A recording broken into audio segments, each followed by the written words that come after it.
You ask Tiger to solve. This deals with linear equations with one unknown. The final result is c equals 5. Let's solve it step by step. Simplify the expression. Expand the parentheses.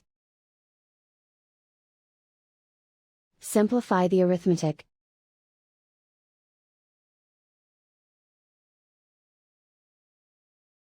Swap sides.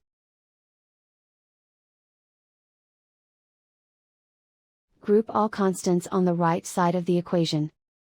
Add 2 to both sides. Simplify the arithmetic.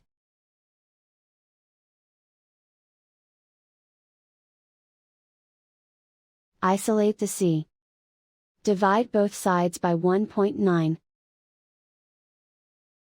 Simplify the arithmetic.